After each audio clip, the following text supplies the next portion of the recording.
오늘의 사연을 시작하겠습니다. 올라오는 사연을 챙겨 듣고 있는 29살 남자입니다. 따로 하는 일은 없고 아르바이트 하면서 먹고 살고 있습니다. 작년에 형수님과 있었던 일입니다. 저는 제 주변 동기들이나 친구들보다 조금 더 빠르게 대학을 졸업하게 되었습니다. 취직을 바로 준비했으면 더 할 여유 없이 좋았겠지만 졸업을 일찍 한 게 뭐라고 그렇게 여유를 부렸는지 취직 준비보다 조금 더 청춘을 즐기는 생각에 취직을 위해 더 해야 하는 공부를 안 하고 놀기 시작했어요. 토끼와 거북이의 일화가 생각이 나네요. 지금은 뭐하러 그렇게 헛된 시간을 보냈는지 후회가 되지만 이미 후회를 시작했을 때는 때가 늦은 상황이었어요. 시간은 야속하게도 빠르게 지나가기만 했습니다. 결국 저는 별다른 수학도 없이 본과로 돌아가야만 했습니다. 저희 집이 큰 집은 아닌데 대신에 다른 의미로 큰 집이었습니다. 말 그대로 집이 제일 컸거든요. 덕분에 친척들이 전부 모이기 쉽다는 이유 하나만으로 제사를 저희 집에서 지내고 명절이나 무슨 날마다 저희 집에 모였습니다. 세뱃돈을 받기 위해 내려간 본가에서 처음으로 가족이 아닌 사람이 한 명 섞여 있었어요. 사촌형이 있었는데 결혼을 할 것 같다고 가족들에게 인사를 시키려 예비 형수님을 데리고 왔던 거예요. 저는 형수님을 처음 보자마자 속으로 와고 탄성을 내질렀습니다. 요즘 잘 나가서 예능에도 많이 나오는 연예인, 누구를 완전히 그대로 빼다 박은 외모를 가지고 있었기 때문이에요. 그리고 신기했던 게 친척형이 옛날부터 공부를 잘해서 어머니도 저한테 친척형 하는 거 반만 따라 해보라는 잔소리까지 들을 정도로 공부벌레였는데 그래서 당연히 똑같이 고리타분하고 지루한 공부벌레 같은 여자를 만날 줄 알았는데 또 어디서 이렇게 예쁜 여자를 데리고 왔나 싶더라고요. 얼굴도 잘 보인다고 형수님이 나름 차려입고 왔는데 제사를 지내는 집이라고는 설명을 듣지 못한 건지 치마를 입고 와서 제사 지낼 때 자꾸 눈길이 그쪽으로 가서 아주 혼이 났습니다. 식사할 때도 규자상을 여러 개 붙여놓고 펴서 먹었는데 일부러 형수님 옆에 앉았는데 정말 어쩔 줄을 몰라 하더라고요. 친척형도 자기 와이프 될 사람이 저렇게 불편해하고 있는데 눈치도 전혀 없다 싶어서 제가 방에 가서 담요를 하나 가져다 줬습니다. 형수님이 담요를 받으면서 저한테 고맙다고 눈인사를 하는데 형수님의 미모에 그 정도의 눈웃음이면 우리 친척형이 아니라 어디 재벌 집 후계자도 보실 수 있었을 텐데 싶었습니다. 아무튼 제사가 끝나고 점심 식사까지 끝나고 나니 어른들 몇몇이 거실에 모여서 수다를 떨고 있고 나머지 사람들은 각자 빈방 하나씩 차지하고 낮잠을 자거나 했습니다. 저도 제 방에 가서 쉬고 싶었는데 취직 안 한다고 친척들 입에 오르내리다가 갑자기 잔소리를 듣는 분위기가 돼버려서 어떻게 방에 들어가지도 못하고 나가지도 못하고 벌만 서고 있었습니다. 그러다가 친척형이 전날에 늦게까지 일하고 퇴근을 했고 몇 시간 못 자고 차 끌고 내려오느라 많이 피곤하다고 하여 제 방에서 눈 좀 붙이겠다고 하는 바람에 방까지 빼앗겨 버리고 말았어요. 누구는 어디 취직했다더라 하면서 무슨 사돈의 팔촌 이야기까지 하면서 저를 나무라고 있었습니다. 일찍 눈치채고 방에 들어가지를 못해서 괜히 화제의 주인공이 되어버렸고 요즘은 뭐가 비전이 좋다더라 월급을 잘 받는다더라 이런 이야기를 들으면서 혼나고 있었습니다. 현수도 당하고 비교까지 당하니까 솔직히 자존심도 많이 상하고 내가 왜 이러고 있나 싶었는데 저희 친누나가 마침 친구 좀 만나고 오겠다고 밖으로 나가다가 갑자기 저를 향한 화살이 누나한테 향하게 된 것이었습니다. 명절날에 어딜 쏘다니냐 하면서 여자가 그렇게 밖으로 돌면 시집을 못 간다나 하면서 저 대신에 누나가 붙잡혀서 잔소리를 다 받아내기 시작한 거예요. 저는 그 틈을 타서 그 자리에서 빠져나올 수 있었습니다.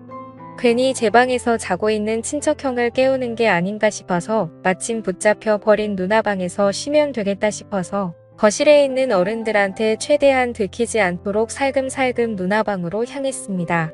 시선은 친척 어른들을 향해 있었고 최대한 살살 문을 열고 들어갔는데 방에 들어가 방문을 닫았을 때 저는 얼음처럼 굳어버리고 말았습니다.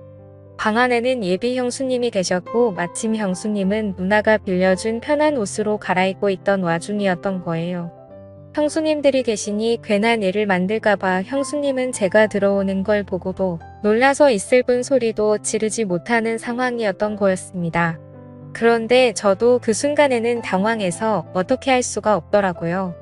밖으로 나가면 나가는 대로 다시 친척들한테 잡힐 것 같고 그러다가 친척 어른들 앞에 형수님의 이런 꼴을 다 보여주겠다는 생각이 들었어요.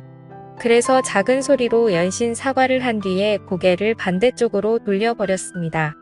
하지만 고개를 돌리고 눈을 꽉 감고 있었음에도 불구하고 이미 뇌리에 각인된 모습이 감은 두 눈 속으로 선명하게 보이더군요.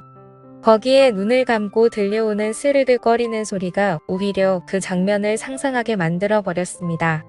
이제 괜찮다고 하는 형수님의 말에 다시 눈을 뜨고 고개를 돌렸습니다. 매일 누나가 입는 편한 티셔츠에 반바지로 갈아입었는데 옷이 날개라고 하는 말은 다 거짓말 같은 게 같은 옷인데도 형수님이 입고 있으니까 아예 다른 옷처럼 보이더라고요. 하얀색 티셔츠가 얇아서 살짝 민망했는데 오히려 그것마저도 잡지 화보에 나올 법하게 스타일 있어 보였습니다. 형수님이 얼마나 아름다웠는지는 둘째치더라도 제가 다시 밖으로 나가는 것도 애매한 게 현관문이 닫히는 소리가 난 걸 보니 누나도 어떻게 친척들 소나기에서 탈출해서 당초의 목적대로 집 밖에 나간 것 같았습니다. 그러니 제가 나가면 다시 친척들에게 잡혀 잔소리를 들어야 했죠. 물론 형수님과 단둘이 좁아터진 누나 방에서 있는 것도 충분히 어려운 일이었습니다. 그런데 형수님이 저보고 괜찮다고 방 안에서 소리가 다 들려서 알고 있다고 하면서 자기는 신경 쓰지 말고 방에서 있으라고 하는 겁니다. 형수님한테 친척형은 제 방에서 자고 있는데 왜 누나 방에 계시냐고 물어봤어요. 형수님은 아직 결혼한 것도 아니고 결혼할 사이라고 소개를 해주러 온 건데 어른들 다 계신데 아무리 그래도 한 방을 쓰는 건 아닌 것 같아서 그랬다고 합니다. 친척형이 제가 이 방에 있는 걸 알면 화내지 않겠냐고 물어보니 그건 걱정하지 말라고 하더라고요. 일어나면 연락을 준다고 했다고 그때 나오면 된다고 미리 말을 맞춰 놔서 괜찮다고 했습니다.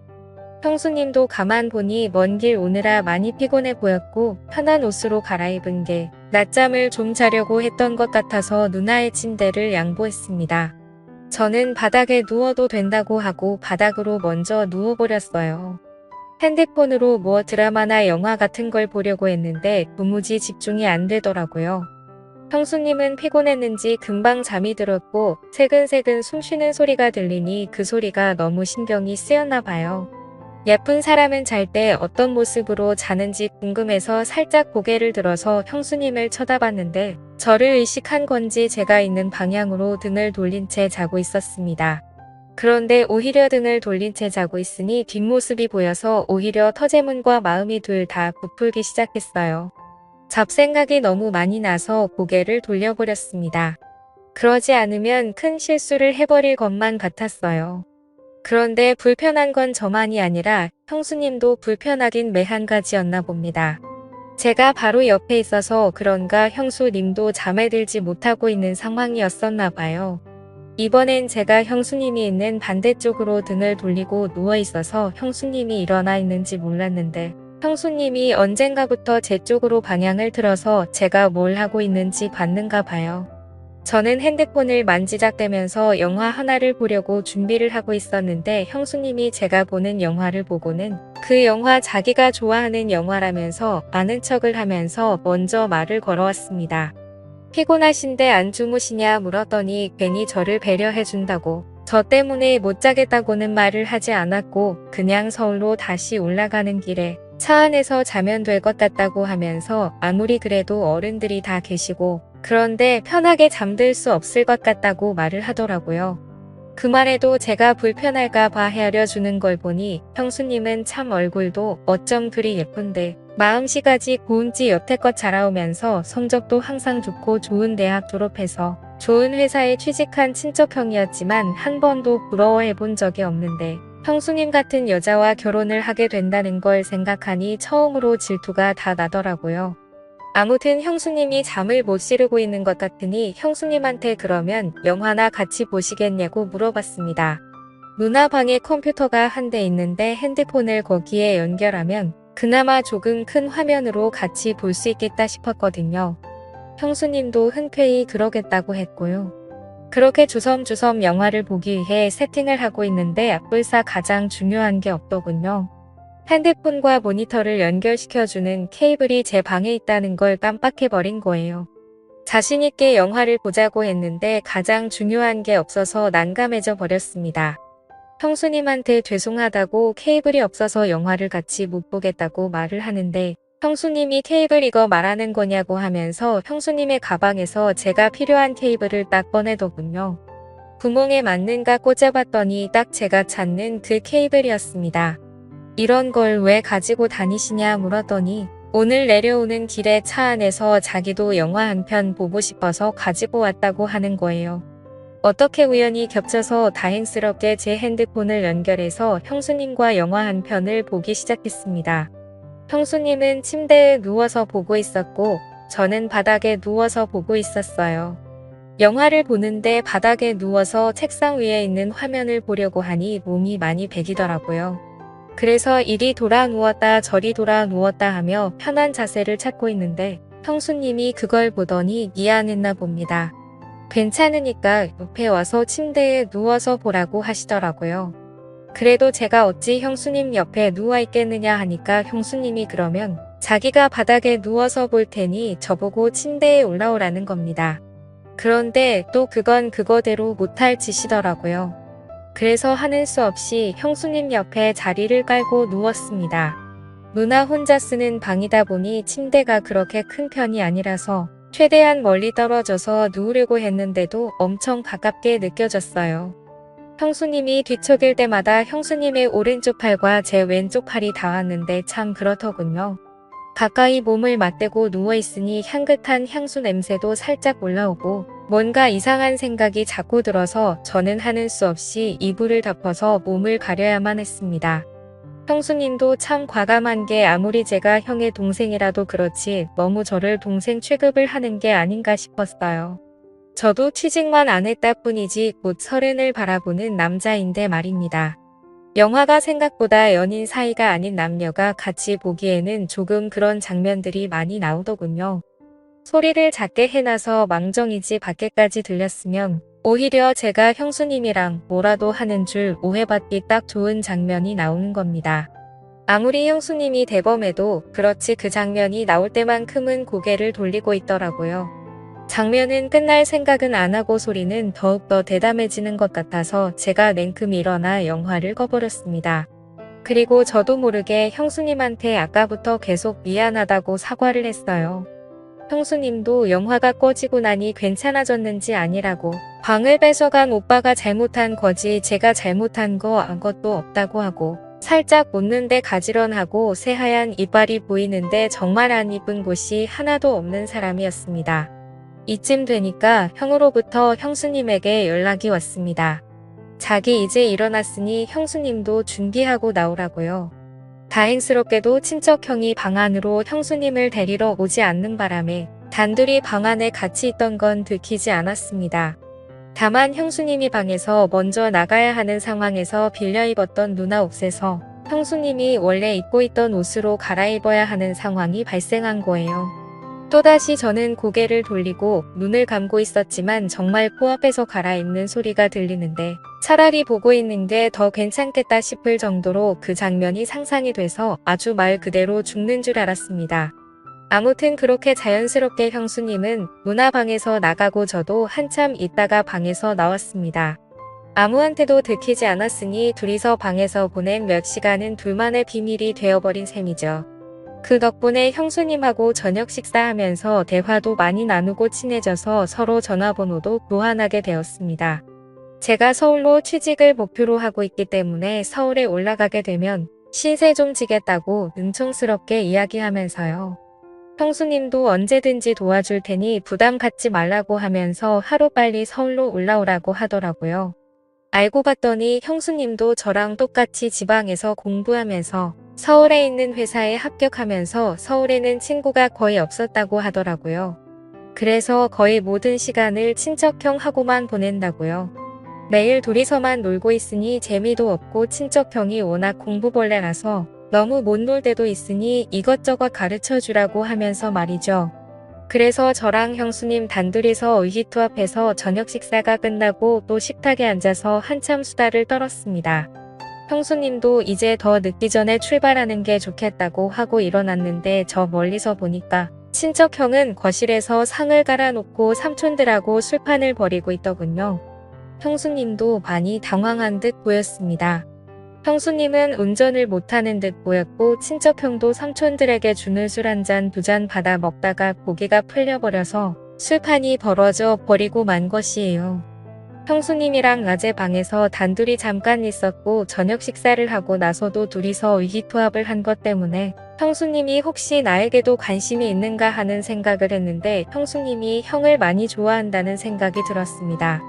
그 와중에도 술 먹고 있는 형한테 화를 내는 게 아니라 천천히 마시라고 말하면서 자연스럽게 그 자리에 합석을 해서 삼촌들이 주는 술을 넙죽넙죽 받아 마시기 시작했어요.